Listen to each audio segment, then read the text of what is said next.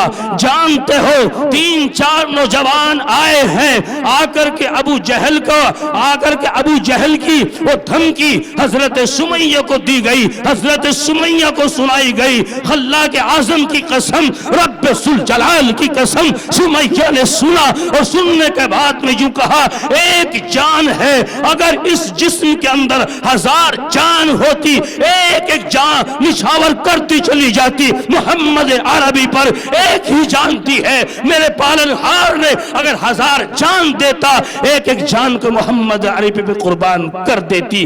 سمیہ نے 2 ٹوک کہا۔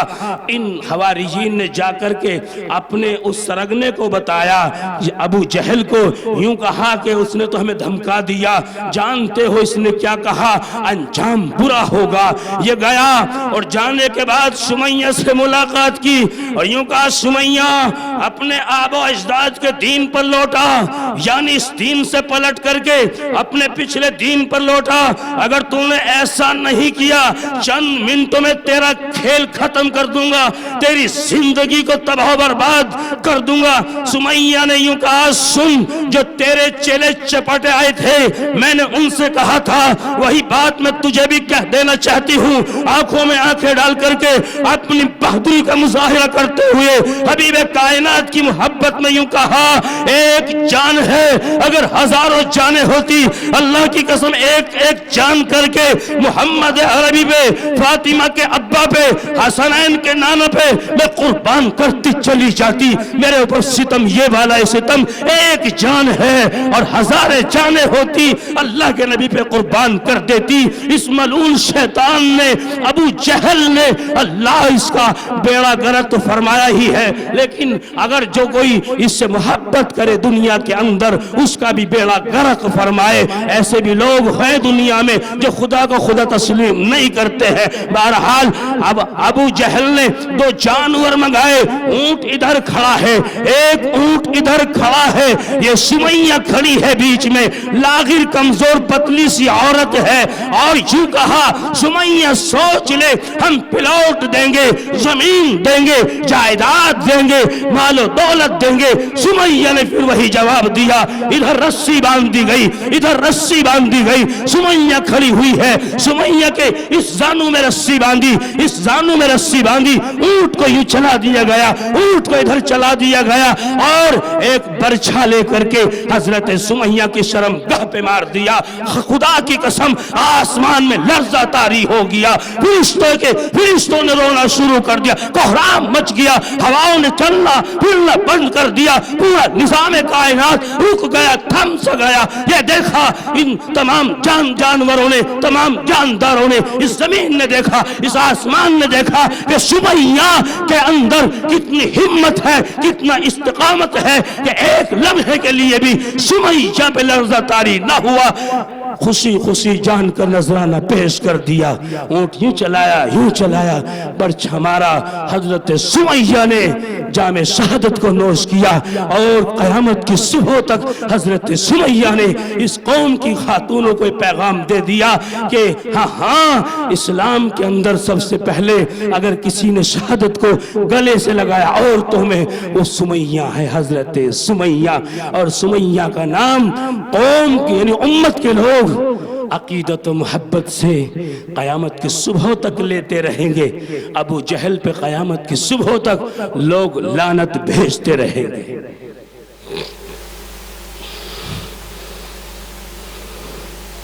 حضرت سمیہ، اللہ تعالی ہماری ماں کو، ہماری بہنوں کو ایسی جرأت عطا فرمائے، ہمت عطا فرمائے، ایسا عشق نبی سے اور ایسا عشق صحابہ کرام سے کرنے کی توفیق مرحمت فرمائے۔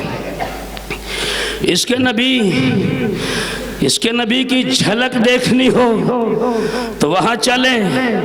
شاید ان کا بھی ذکر مولانا شکیل صاحب نے کیا. بلال حبشی رضی اللہ تعالیٰ عنہ یہ کالے کلوٹے صحابی ہیں لیکن اللہ کے نبی کے دیوانے ہیں, اللہ کے نبی سے محبت کرنے والے ہیں. اور محبت کا انداز تو دیکھیے کہ بلال حبشی کا محبت کا انداز کیا ہے اور بلال حبشی کا مقام اور مرتبہ کیا ہے. جناب نبی کریم صلی اللہ علیہ وسلم جبرائیل کی معیت میں سفر کر رہے ہیں, یعنی وہاں اللہ تبارک و تعالیٰ کے نبی معراج پہ تشریف لے جا رہے ہیں. آپ مسجد اقصی بھی گئے, آپ جنت کی سیر کر کے بھی لوٹے ہیں. جانتے ہو میرے آقا کا مقام یہ ہے کہ جبرائیل جہاں جانے کی جرأت نہ کرے, میرے آقا آگے بڑھ جائیں, لیکن میرے آقا سے آگے آگے کسی کے قدموں کی آہٹ تھی, آواز آ رہی تھی. میرے آقا نے پلٹ کر کے جبرائیل کی طرف اشارہ کر کے یوں کہا, جبرائیل یہ میرے قدموں سے آگے کس کے قدموں کی آہٹ ہے؟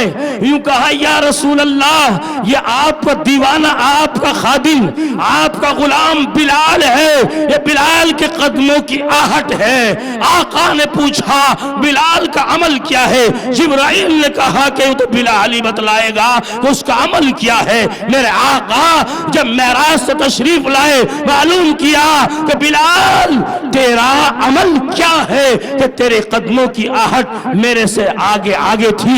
جانتے یوں کہا, یا رسول اللہ میرا کوئی ایسا عمل نہیں ہے لیکن ایک چھوٹا سا عمل ممکن ہے, کہیں اسی کی برکت نہ ہو. پوچھا کیا عمل ہے؟ یوں کہا کہ یا رسول اللہ میں ہمیشہ باوضو رہتا ہوں, کبھی بے وضو نہیں رہتا ہوں. میں باوضو رہتا ہوں. چھوٹا سا عمل. وضو کرنے میں کتنے گھنٹے خرچ ہوتے ہیں؟ 2 1.5 کتنے گھنٹے خرچ ہوتے ہیں؟ 1 گھنٹہ اور آدھا 2.5-3 منٹ میں, بلکہ 1.5 منٹ میں خضوع کے ساتھ میں وضو ہو جاتا ہے. چھوٹا سا عمل لیکن اس کی جامعیت کو دیکھیے آپ کہ نبی تشریف لے جا رہے ہیں, آگے آگے بلال کے قدموں کی آہٹ ہے. کتنا جامع عمل ہے. اور یہی نہیں, روایت میں یہ بھی آتا ہے پیغمبر اعظم صلی اللہ علیہ وسلم اذان جب فجر کی ہوتی آپ سنت پڑھ لیا کرتے تھے, اور جتنی دیر میں فرض ادا ہو تھوڑا بیچ میں وقفہ ہوتا تھا 15-20 منٹ کا. میرا آقا کبھی کبھی لیٹ جایا کرتے تھے. صحیح روایت سے ثابت ہے کہ آقا لیٹ جایا کرتے تھے, لیکن تم ایسا مت کرنا, تمہارے لیٹنے میں نبی کے لیٹنے میں زمین و آسمان کا فرق ہے. میں لیٹ گیا یا تم لیٹ گئے تو پتہ چلا کہ سنت کے چکر میں فرض بھی چلے گئے. نبی علیہ السلام لیٹے تو ایک روز ایسے لیٹے آنکھ لگ گئی جب, اور صحابہ کرام مسجد نبوی کے اندر ہیں, نماز کے لیے بے قرار بے چین منتظر ہیں, بار بار یہ سوچ رہے ہیں اللہ کے نبی صلی اللہ علیہ وسلم تشریف نہیں لا رہے, کیا وجہ ہے؟ آقا کی آنکھ کھلی, جلدی سے وضو فرمایا اور مسجد میں تشریف لائے, نماز کو مختصر کر دیا, نماز کو بالکل اختصار کے ساتھ میں پڑھا دیا. یوں کہا, او میرے پیارے صحابہ بیٹھ جاؤ. حالانکہ صحابہ کرام تو بیٹھے رہتے تھے. صحابہ کرام اللہ کے نبی کے دیوانے تھے, اللہ کے نبی کے عاشق تھے. اللہ کے نبی کیا کب فرما دے منتظر رہتے تھے. صحابہ کرام سے یوں کہا قصدن عمدن بیٹھ جاؤ. صحابہ کرام بیٹھے ہیں. یوں کہا, آپ سوچ رہے ہوں گے یہ نماز میں تاخیر کیوں اور نماز میں پڑھانے میں اتنی عجلت کیوں؟ یوں کہو میرے پیارے صحابہ میں لیٹ گیا, آنکھ لگ گئی. اسی آنکھ لگنے کی اثنا میں, اسی آنکھ لگنے کے دوران میں نے کیا دیکھا؟ میں نے یہ دیکھا کہ وہاں عرش کے پاس میں فرشتوں کا ہجوم ہے. اللہ کے اعظم کے عرش کے ارد گرد فرشتے ہیں, تمام فرشتے جمع ہیں. آپ آپس میں لڑ رہے ہیں، کوئی چیز ان کے ہاتھ میں ہے اور چھینا جھپٹی کر رہے ہیں۔ اللہ تبارک و تعالیٰ نے مجھ سے کہا حبیب بتا یہ کیوں لڑ رہے ہیں؟ یوں کہا اللہ کے اعظم سے، جناب نبی کریم صلی اللہ علیہ وسلم نے، میں علم غیب نہیں رکھتا ہوں۔ اللہ سے یوں کہا اللہ مجھے معلوم نہیں ہے، جانتے ہو؟ اللہ تبارک و تعالیٰ نے ارشاد فرمایا یہ فرشتے اس لیے لڑ رہے ہیں کہ تمہاری امت کے اندر جو باوضو ہوتے ہیں اور وضو کو خشوع اور خضوع کے ساتھ میں کرتے ہیں، یہ اتنا جامع عمل ہے، یہ ایک آدمی نے وضو کیا ہے اس کا عمل لے کر کے میرے پاس میں آئے، ہر فرشتہ یہ چاہ رہا ہے اس عمل کو میں اللہ کے سامنے پیش کروں، ہر فرشتہ یہ چاہ رہا ہے اس عمل کو میں اللہ کے سامنے پیش کروں، ایک ایک فرشتہ لڑ رہا ہے۔ یہ ادا میرے نبی کو اتنی پسند آئی کہ صحابہ کرام کو آ کر کے یہ واقعہ بتلایا کہ اپنے وضو میں خشوع اور خضوع پیدا کرو اور کوشش یہ کیا کرو کہ ہم ہمیشہ باوضو رہیں۔ کوشش یہ کیا کرو کہ ہم ہمیشہ باوضو رہیں، لیکن ہم تو اللہ حفاظت فرمائے، تھوڑی سردی پڑ گئی تو کوشش کرتے ہیں کہ اسی وضو سے کام چلا لیں، عصر والے سے مغرب کا کام چلا لیں، پتہ نہیں کہ وضو ہے نہیں ہے، سوچ رہے ہیں وضو، بس ہم صرف نماز میں جاتے تو وضو کرتے ہیں، وضو سفر میں جا رہے ہو تو باوضو رہو، کھانا کھا رہے ہو تو کوشش کرو کہ باوضو رہے۔ یعنی ایسے بھی لوگ گزرے ہیں دنیا کے اندر، ایسے لوگ بھی دنیا کے اندر گزرے ہیں کہ جنہوں نے بغیر وضو کے آسمان نہیں دیکھا۔ تو بات چل رہی تھی بلال حبشی رضی اللہ تعالیٰ عنہ کے مرتبے اور مقام کی کہ آپ کا مرتبہ اور مقام یہ ہے کہ یوں کہا بلال تیرے قدموں کی آہٹ ہم نے سنی جنت کے بالا خانوں میں، یوں کہا یا رسول اللہ میرا کوئی ایسا عمل نہیں، ممکن ہے کہ یہ وضو کی برکت ہو۔ مسلمانوں بلال کا عشق نبی یہ ہے، مجھے تو عشق نبی اصل بتلانا تھا کہ بلال کا عشق نبی یہ ہے، یہ حضرت ابو بکر رضی اللہ تعالیٰ نے ان کو خریدا، غلام تھے، خرید کے آزاد کر دیا، مسجد نبوی میں مؤذن کی خدمت انجام دیتے رہے، اذان دیتے رہے۔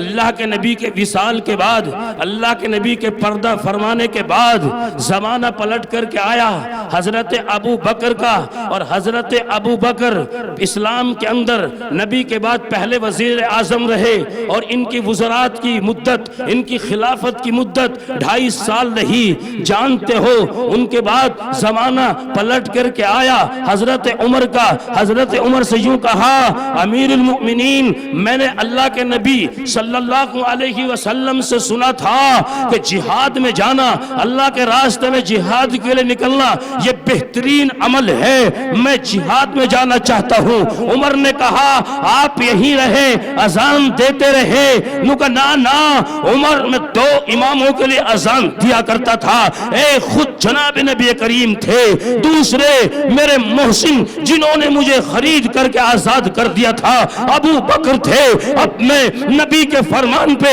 ضرور بھی ضرور عمل کروں گا۔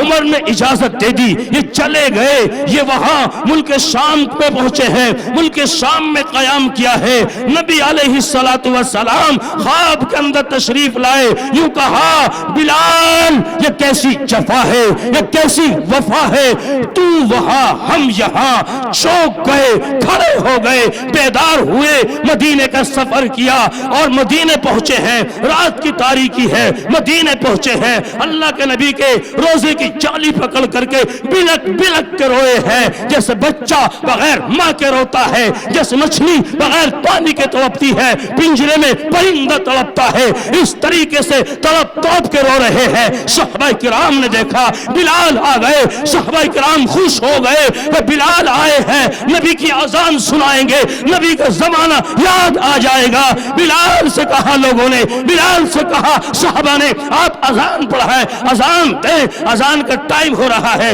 بلال نے انکار کر دیا، منع کر دیا۔ کس لیے منع کیا؟ کہا کہ بلال اذان دو. یوں کہا نا نا اذان نہیں. وجہ کیا ہے؟ یوں کہا کہ اگر میں اذان دوں گا، میں کہوں گا اشہد ان محمد رسول اللہ، میں کس کا چہرہ دیکھوں گا؟ میں کس کا چہرہ دیکھوں گا؟ مجھے کون سنبھالے گا؟ میں اپنے آپ کو نہ سنبھال پاؤں گا. صحابہ کرام یہاں خاموش ہو گئے، مشورہ کیا. جانتے ہو مسلمانوں، دو شہزادے کھڑے ہوئے تھے ایک کونے کے اندر، جنہیں تاریخ حسنین کے نام سے جانتی ہے.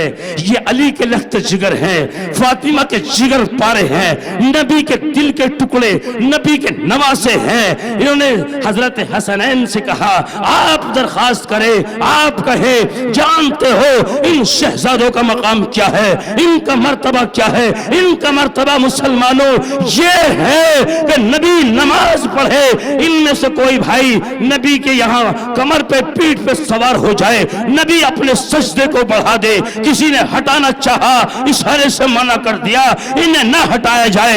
ان کا مقام یہ ہے کہ نبی منبر پہ خطبہ دے اور یہ سامنے سے آتے رہے، صفوں کو چیرتے پھاڑتے مسجد نبوی میں آئے، میرا نبی نیچے اتر کے انہیں کاندھے پہ بٹھائے. ان کا مقام یہ ہے، ان کا مقام یہ ہے کہ نبی گود میں اٹھائے اور یوں کہے یہ فاطمہ کا باغ ہے، فاطمہ کا باغ ہے. نبی انہیں دیکھ کر کے خوش ہو جائے. ان کا مقام یہ ہے. ایسے شہزادے کبھی نہ آئے تھے، کبھی نہ آئیں گے. ان کا مقام یہ ہے. ہاں، حضرت حسنین سے یوں کہا کہ آپ اذان کی درخواست کریں بلال حبشی سے. حضرت حسنین نے ایک دم سینہ چوڑا کر کے کہا ہم کہیں گے کہ ہمیں ہمارے نانا جان کے ٹائم کی اذان سنا دی جائے. موسم بھی گل گلزار مدینے کا ہو گیا ہوگا. جانتے ہو مسلمانوں، جس وقت میں بلال حبشی نے سنا حسنین یوں کہہ رہے ہیں تو یوں کہ درخواست نہیں بلکہ حکم ہے. ان بچوں کی درخواست کو میں قبول نہ کروں. یہ بھی عشق رسول نہیں ہے، یہ نبی کے نواسے ہیں. یہ تو وہ ہیں جن سے میرا نبی محبت کرتا تھا، میرا نبی خوش ہوتا تھا. اگر یہ بچے کہتے ہیں مجھے لازم ہے میں اذان دوں گا، اذان دے کر کے رہوں گا. بلال حبشی نے اذان دی ہے. اللہ کی قسم بتانا یہ تھا مدینے میں کوہرام مچ گیا. مدینے میں جتنے بھی مسلمان تھے تمام کے تمام رونے لگے. عورتیں اپنے گھروں سے باہر آ گئی، اپنی چادروں سے باہر آ گئی. پورے مدینے والوں کو نبی کی یاد آ گئی، نبی کا زمانہ یاد آ گیا. اگر بوڑھا ہے بلک رہا ہے، نوجوان ہے سسک رہا ہے، بچہ ہے تڑپ رہا ہے، ہر ایک نوجوان تڑپ تڑپ کر کے اس جگہ کو دیکھ رہا تھا جدھر نبی، جدھر سے نبی تشریف لاتے تھے. عورتیں ادھر کو دوڑی جدھر نبی سے تشریف لاتے تھے. اللہ کی قسم یہ عشق رسول تھا. لکھا ہے سیرت کی کتابوں میں کبھی اہل مدینہ کو اتنا روتے ہوئے نہیں دیکھا گیا جتنا اس دن روتے ہوئے دیکھا گیا. یہ عشق رسول تھا. اور یہ موضوع اتنا طویل ہے کہ تمہیں ایسا لگے گا کہ صرف 40 منٹ ہوئی ہے، حالانکہ 2 گھنٹے ہو جائیں گے. ابھی مجھے غالباً سولانے کے اندر 2.5 گھنٹے بلوا دیا. نہ مجھے احساس ہوا نہ انہیں احساس ہوا. مجمع کم سے کم خدا جھوٹ نہ بلائے 1600-1700 آدمی بیٹھے تھے فرید نگر کے اندر. پورے مکمل 1 گھنٹہ 50 منٹ بلوایا. مجمع 4000 کا تھا. یہ ساقی بھائی گواہ ہیں. ابھی اور نورنگ آباد کے اندر تاحد نظر مجمع ذرا سا 40 منٹ کا مجھے ٹائم دیا. پتہ یہ چلا کہ 40 منٹ کے چکر میں 1.25 گھنٹہ ہو گیا. بولتا چلا گیا. اتنا مٹھاس اس موضوع کے اندر رکھا ہے اللہ تبارک و تعالیٰ نے کہ کسی اور موضوع کے اندر اتنا مٹھاس نہیں رکھا. میرا وعدہ رہا زندگی تمہاری بھی بخیر رہی، زندگی میری بھی بخیر رہی انشاءاللہ العزیز. اسی موضوع پہ کسی نے یاد دلایا، اسی موضوع پر آئندہ بات ہوگی۔ اگر سال کے بیچ میں بھائی اخلاق نے مجھ سے کہا تھا، میں نے بھی کہا تھا آپ بلائیں گے حاضر ہو جاؤں گا، کوئی مسئلہ نہیں ہے میرے لیے، لیکن نہ جانے کون سی مجبوری تھی، بیمار پڑ گئے، میں عیادت کے لیے بیمار پڑ گئے، ورنہ ان کا من یہ تھا کہ ایک پروگرام اسپیشل میں آپ کے لیے کراؤں اور کم از کم عورتیں پردے میں ہو، مرد حضرات سامنے ہو اور 2.5-3 گھنٹے کا وقت ہو، خالص آپ ہو۔ میں نے منظور کیا تھا انشاءاللہ میں آؤں گا، لیکن مجبوری یہ بنی، یہ بیمار پڑ گئے۔ ہم نے دعا بھی کی اور اللہ تبارک و تعالیٰ کی بارگاہ میں ہاتھ اٹھا کر کے دعا کی تھی، یا اللہ پوری رجھیٹی والے کو بیماری سے یا اللہ شفا عطا فرما۔ اور بھائی اخلاق کی عیادت میں ہم چل کے اس لیے آئے تھے، بھائی اخلاق بھی مدرسے سے محبت کرتے ہیں، آپ سے محبت کرتے ہیں، آپ سب مجھ سے محبت کرتے ہیں، میں اس لیے آیا تھا۔ میں نے جو عشق رسول کا سبق ابھی تمہیں سنایا، عشق رسول کی چند باتیں میں نے سنائی، مسلمانوں بتلاتا چلوں عشق رسول کا یہ سبق کہاں پڑھایا جاتا ہے۔ عشق رسول کا سبق کسی کالج میں نہیں، کسی یونیورسٹی میں نہیں، کسی اسکول میں نہیں، کسی دھرمشالہ میں نہیں، کسی پاٹھشالہ میں نہیں، بلکہ عشق رسول کا سبق اگر پڑھایا جاتا ہے صحیح معنوں میں ان مدرسوں میں پڑھایا جاتا ہے، مدرسوں کی 4 دیواری میں پڑھایا جاتا ہے۔ یہ مدرسے وہ ہے جو عشق رسول کا سبق دیتے ہیں، عشق رسول کا درس دیتے ہیں۔ یہ مدرسے وہ ہیں جو تجھے اور مجھے نبی کے قریب کرتے ہیں، اللہ کے قریب کرتے ہیں۔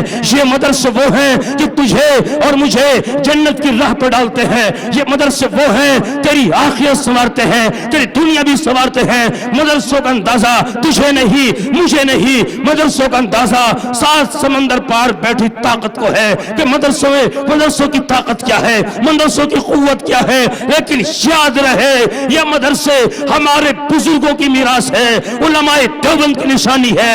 علماء دیوبند نے دارالعلوم دیوبند کا مدرسہ، خاص کر حجت الاسلام مولانا قاسم نانوتوی نے آندھی اور طوفان میں دارالعلوم دیوبند کا مدرسے کی بنیاد رکھ کر کے یوں کہا تھا، ایک چراغ روشن کر رہا ہوں آندھیوں میں، طوفانوں میں، انشاءاللہ یہ چراغ روشن ہوگا، چراغ سے چراغ روشن ہوتے چلے جائیں گے۔ ایک دن وہ آئے گا کہ ہندوستان ہی نہیں، بر صغیر ہی نہیں، پوری دنیا میں تعلیم کا فیض نظر آئے گا۔ آج وہ ٹائم چل رہا ہے، الحمدللہ۔ ہم اعتقاد کے ساتھ میں یہ بات کہہ سکتے ہیں، حضرت مولانا مفتی تقی عثمانی پڑوس ملک کے مفتی اعظم ہیں، لیکن ان کا خون اسی مٹی سے بہرحال انہوں نے جنم لیا، ہندوستان ہی کے اندر پیدا ہوئے۔ بچپن میں ان کے والد محترم مفتی شفیع کا ذکر آیا۔ سنو مسلمانوں، دارالعلوم کا مفتی ہے، یہاں ہے مفتی اعظم ہے، تقسیم میں چلے گئے، وہاں جانے کے بعد بھی مفتی اعظم ہے۔ مفتی تقی عثمانی لکھتے ہیں، میری عمر 6-7 سال کی تھی، ایک باغ لگایا، پہلی دفعہ وہ پھل دے رہا تھا، ہم جا رہے تھے باغ چھوڑ کر کے، اور خدا کی قسم میری آنکھیں بچپن میں، ابا یہ پھل دے رہا ہے، ابا یہ پھل دے رہا ہے۔ حالات ایسے بن گئے تھے، تقسیم ہو گئی تھی، سرحدیں کھچ گئی تھی، ادھر کے لوگ ادھر ہے، ادھر کے ادھر ہے، خاندان تقسیم ہو گئے، رشتہ دار تقسیم ہو گئے۔ لکھا کسی کتاب کے اندر، دلی نظام الدین سے ایک ٹرین 24 گھنٹے میں روانہ ہوتی تھی